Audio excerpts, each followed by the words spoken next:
Good afternoon and welcome.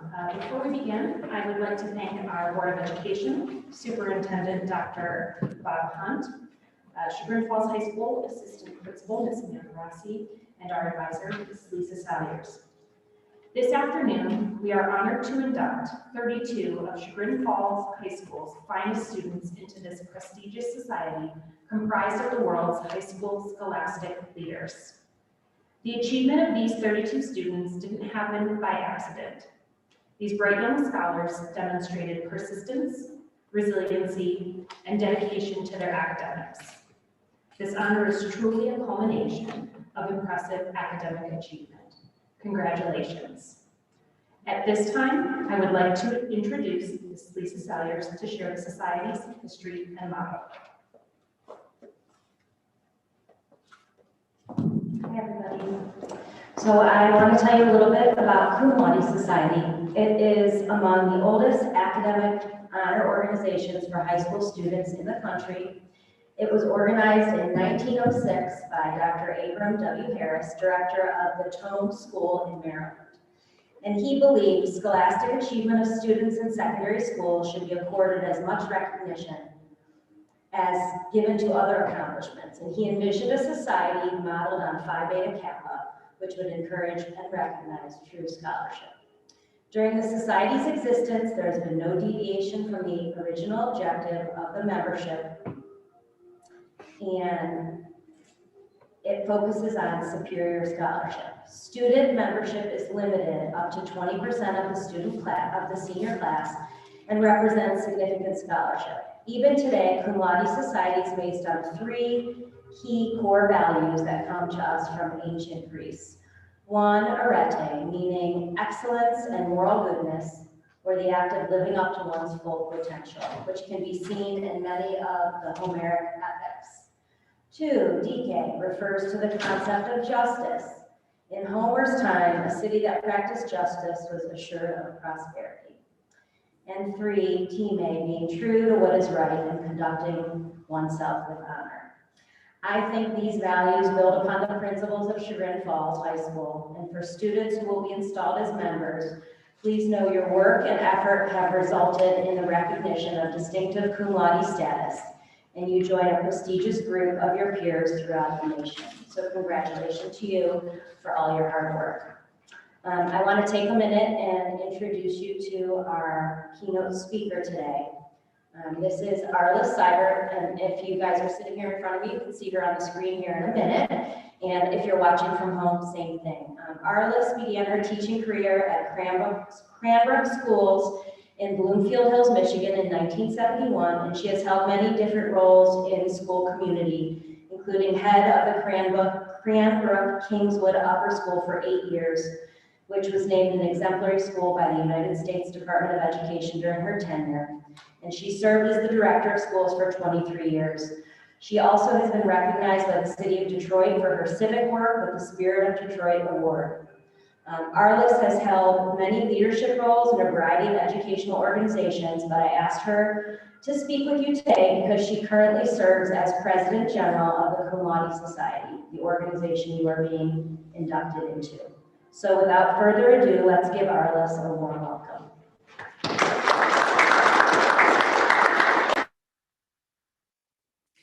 Thank you, Lisa, for that introduction, and thank you and welcome to this induction ceremony. I'm very thrilled and honored to be asked to speak.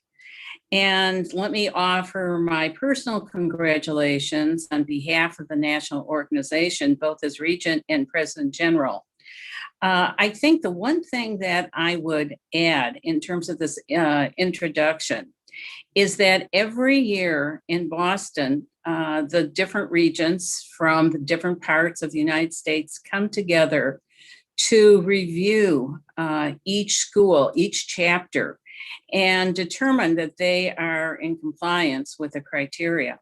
So the scrutiny that I just described is one that I think is important about maintaining the different criteria and standards. So I, again, want to offer my congratulations first to the students, second to the parents for your support. Second, also to the faculty for leading the students and guiding them in their education. And finally, I'd like to thank Lisa herself. She was very instrumental in having Chagrin Falls chapter enter in cum laude and in ensuring that the different criteria are met each year. So congratulations to each and every one of you. I think it's also noteworthy to mention that the student achievement, which is allowing the membership to be offered at this time, was done during some very challenging moments. Your individual learning, your individual commitment is particularly noteworthy during COVID, which I know has really had an impact in your time. So even more, I think you should be acknowledged for the work that led to this particular membership. I'd like to make 4 points or share 4 points with you today. Promise they'll be short, but I think it's important in terms of where your future might lead you. The first piece of advice or reflection is something that may seem odd to introduce at an honors convocation, but I hope you'll let me tell the story that accompanies it. The first point is fake it until you make it. Now, the story actually is been told by a former student of mine who is now a congresswoman. And she had an early career in the military intelligence as an analyst. And she did 3 tours of duty in Iraq, and she speaks 5 different languages. And she would submit reports that would take hours of preparation and deep analysis. But what she found is because of her age, people were a little skeptical of the conclusions or the recommendations that she made. However, she did earn enough recognition that eventually she found that she was briefing on a weekly basis the 2 presidents, President Bush and President Obama. And eventually, over a period of time and a lot of hard work, she was able to achieve great success and great respect for her work. Now, why do I mention this story and what she actually conveyed is for a long period of time, she had to convince herself of her ability, of her talent, of her skill set, because there was a lot of people who were believing the work of a 20-year-old or a 30-year-old. She had to really earn that respect. But the first part of it is that she had to believe in her own work, her own preparation, her own conclusions, her own recommendations. And so eventually, people began to actually value what she was offering. And so the advice that she gave in her commencement speech was that at times you have to believe enough in yourself to convince others. And that's what I would offer you. And that's what I believe the fake it until you make it actually means. You are going to be tested in your 20s and 30s. And so the first part is you have to believe in your own work. The second piece of advice has to do with something called pursuing your passion. And I'm sure you've heard that before. That's not new. But again, there's a little anecdote that I'd like to share. I had a very close friend who became a very successful journalist, but she really began in a very kind of haphazard kind of way. It was the summer, and she was in high school, and she thought she might be interested in journalism. So she signed up for a summer camp. And eventually that led to her being a high school editor of her newspaper. And then she went on to college where she took journalism courses and became involved in a college newspaper. One of the professors who was teaching the class actually was so impressed with her work that he offered her a job in a major newspaper, which led to some additional work at actually Time, People, and some other magazines and publications. She got many awards for her work of journalism, and she became a very important advocate for the First Amendment on free press. And then from there, she went to teach in college. Sadly, she passed not too long ago. But what happened was her students and different people that she interfaced with over the years wrote admiringly of her work and how important she was in their life. So being able to find your passion and being able to have it shape your career path is something that, if you can find, will serve you well. The happiest and the most successful people that I know find that passion, and they let that passion go through their entire life with zeal and commitment. And in many cases, they're very, very lucky to have that experience translate into their own career. The third point is really something that I think we need so much today, and I entitled it Respect. In my role right now, I am a recruiter for heads of schools, and no matter what school, size, whether it's private or public, when I meet with search committees or when I meet with boards, they always ask me to find candidates with two very special skills and qualities. The first is somebody who can communicate effectively. And when I talk with them, they always talk about not only the ability to speak before others or to make sure information flows effectively from the school to others, but the fact that they listen. And that takes respecting somebody else's views and perspectives.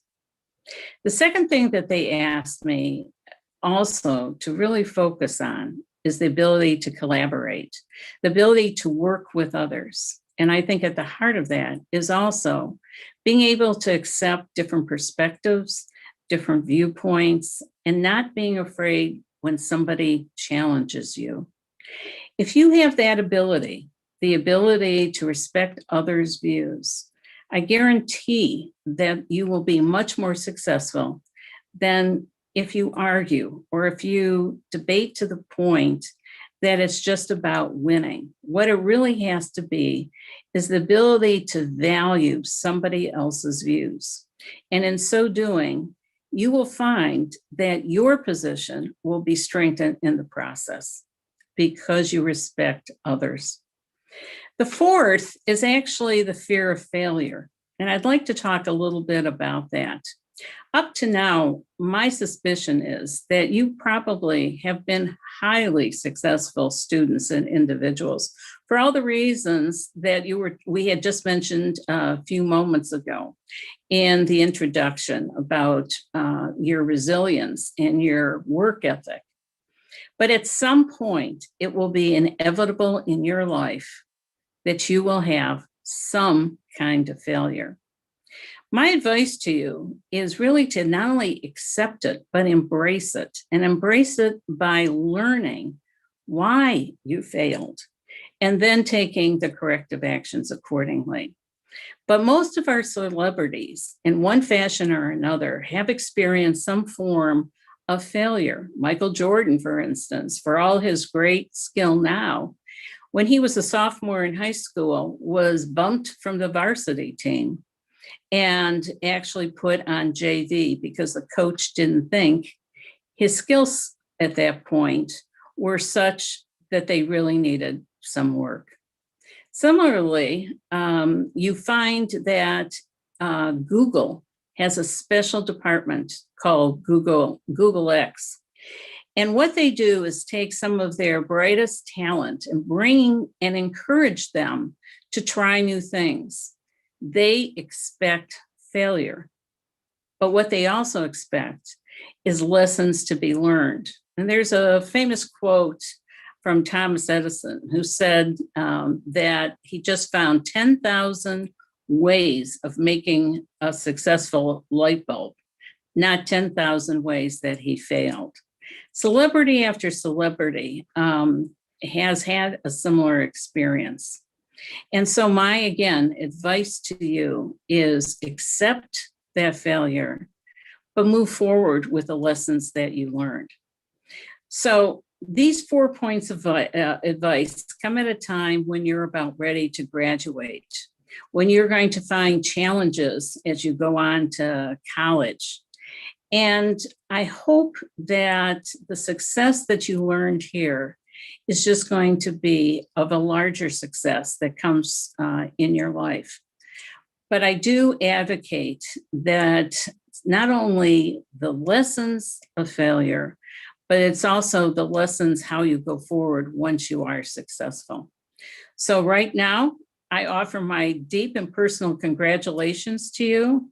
I wish you well as you're about to launch to the next step in your academic career. And again, I congratulate you for all the hard work that you so aptly demonstrated throughout your time in this school.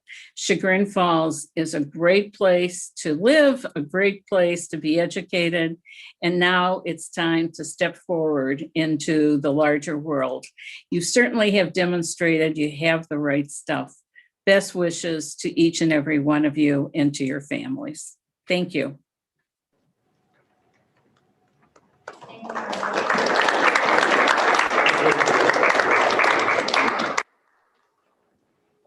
At this time, I invite all the new inductees to stand.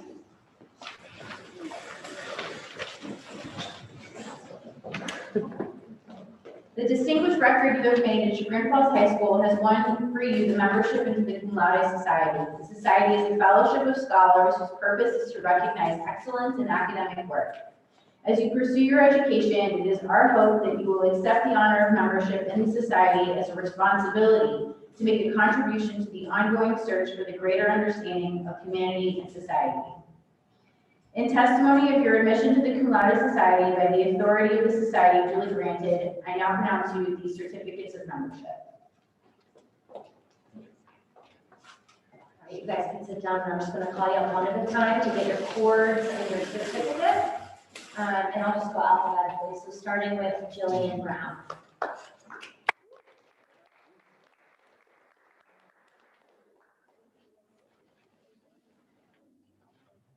Jeremy Kavanaugh.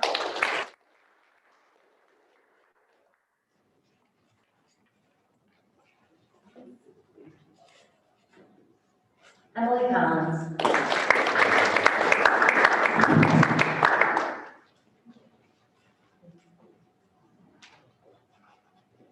Mary Margaret Demenville.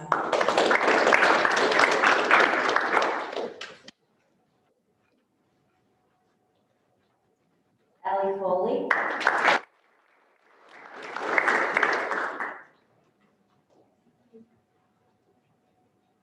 Noah Gerard.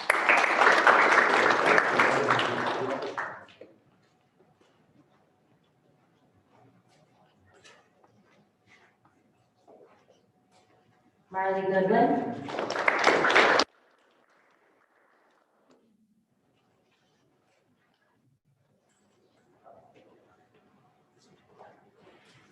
Marley Graham.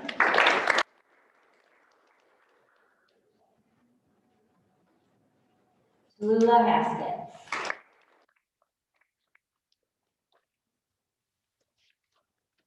Emily Heater.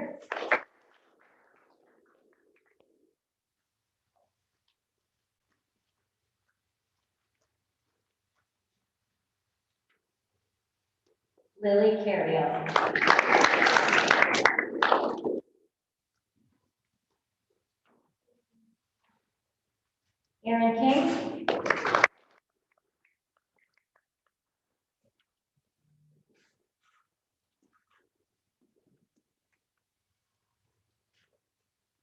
Aaron Krebs.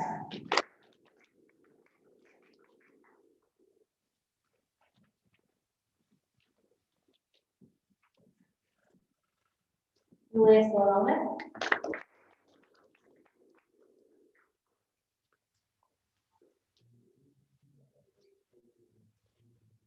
Brandon Levy.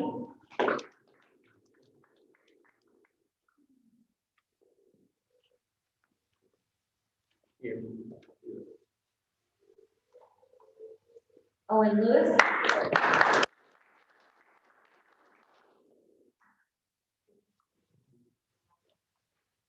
Paula Laudermilk.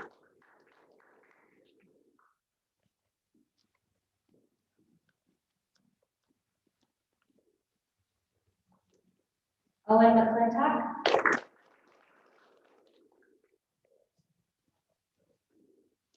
Yolanda Monto.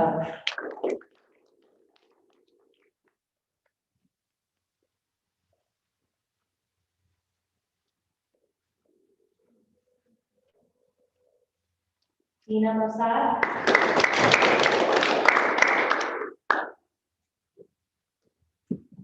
Olivia Nerponi.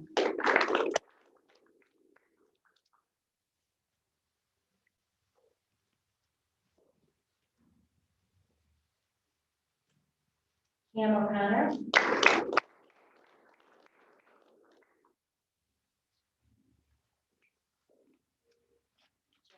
Quinn.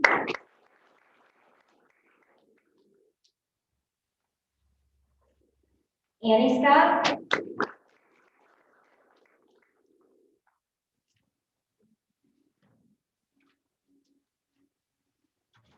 Madeline Scott.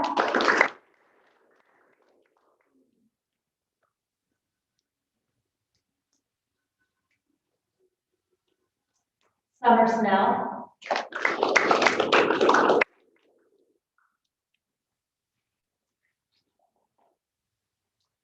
Riley Thompson's not here, but let's give her a little round of applause. Ben Tinsley.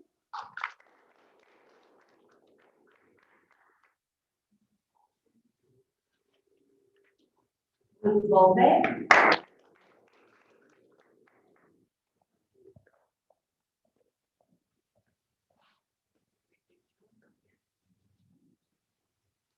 Maris Walther.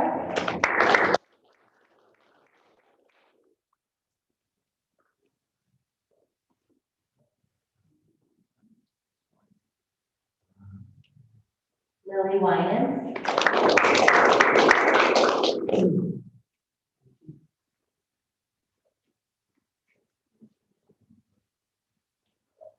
And Ian Gibbons.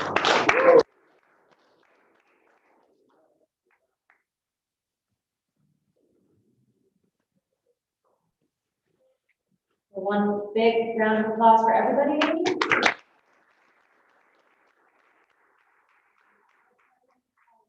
Make sure you put those yellow cords somewhere safe so you're not on your graduation day. You can't find them. I don't have any more. And Miss Asher has something to say.